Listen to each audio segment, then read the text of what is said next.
करिएगा। जय हिंद। अभी हम लोग हैं ठीक हावड़ा मैदान मेट्रो स्टेशन के सामने और पश्चिम बंगाल लोकसभा चुनाव जो है ना वो सच में चर्चा का विषय बना हुआ है। हालांकि लोकसभा चुनाव तो हर राज्य में होता है, लेकिन पश्चिम बंगाल में चाहे वो विधानसभा हो, चाहे वो पंचायत इलेक्शन हो, चाहे वो लोकसभा हो, वो थोड़ा सा अलग मुद्दा बन जाता है। इस विषय पर हम लोग चर्चा करेंगे। हमारे साथ बीजेपी नेत्री प्रियंका दीदी, इनसे इस विषय पर चर्चा करेंगे कि आखिरकार बीजेपी का जो नारा है 400 पार का, उसमें कितना सफल हो पाएगी बीजेपी। और लगातार इंडिया गठबंधन वाले जिस प्रकार से प्रहार कर रहे हैं मोदी जी पे और बीजेपी पार्टी पे, उन सब विषयों पर हम लोग चर्चा करेंगे। सबसे पहले स्वागत हमारे चैनल में। नमस्कार।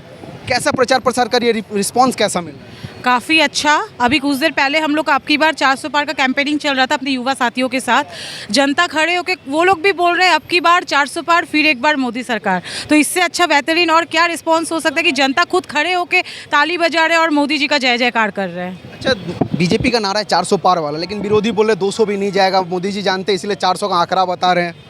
देखिए, ममता बनर्जी बोल रही है कि 200 भी नहीं जाएगा, तो मुझे बोलना ये है कि ममता बनर्जी के प्रधानमंत्री बनेगी तो नहीं बनेगी। तो ममता बनर्जी तो बेकार अपना खून को बहा रही है यहाँ पे इतना जल्दी जल्दी दौड़ के। और हम लोग 400 पार जो नारा लगा रहे वो होगा क्योंकि जनता हमारे साथ है।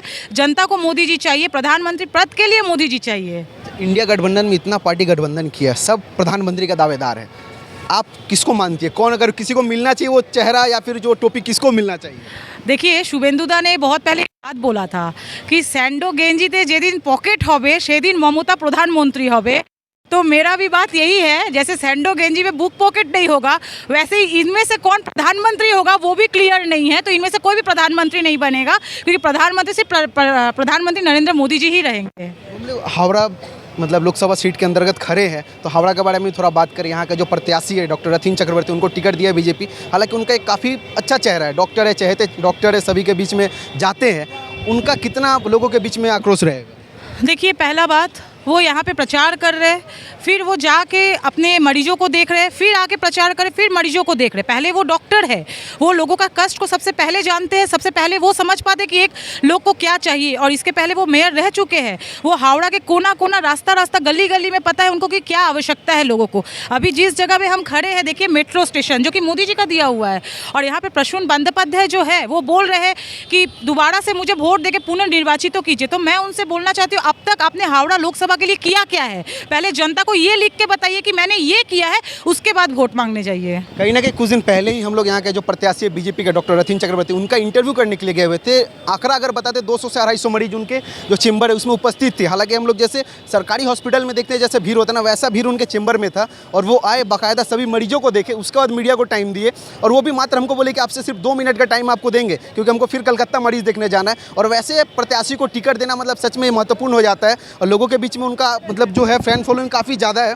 और एक सवाल रहेगा कि प्रसून बनर्जी यहाँ के सांसद रह चुके हैं, एक फुटबॉलर भी हैं, तो सांसद रहते हुए क्या तो फुटबॉल मार्ट का यहाँ पे उद्घाटन किए?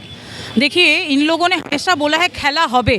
देखिए, फुटबॉल के सबके बहुत प्रिय चीज़ है, लेकिन इन्होंने यहाँ से कितने लोगों को फुटबॉल के लिए इंस्पायर किया है, कितने बच्चों को इन्होंने ऊपर तक खेलने के लिए मदद किया है, पहले उनसे ये पूछिए। तो देखा जाता है दिल्ली में धरना ही देता है अभिषेक बनर्जी, और कुछ कर नहीं सकते ना, क्योंकि इन लोगों को तो बोलने का और करने का कोई भी राइट नहीं है, क्योंकि ये लोग तो जो भी करते हैं ममता के पीछे से करते हैं। और हावड़ा के लिए तो इन्होंने कुछ भी नहीं किया है, सिर्फ खेला और खेला ही किया है जनता के वोट के साथ। हावड़ा में क्या होगा? ऑब्वियसली बीजेपी जीतेंगे। 400 का आंकड़ा जो बताया जा रहा है, 400 में एक हमारा वोट मोदी जी के लिए रहेगा, कमल का फूल हम लोग यहाँ से देने वाले हैं।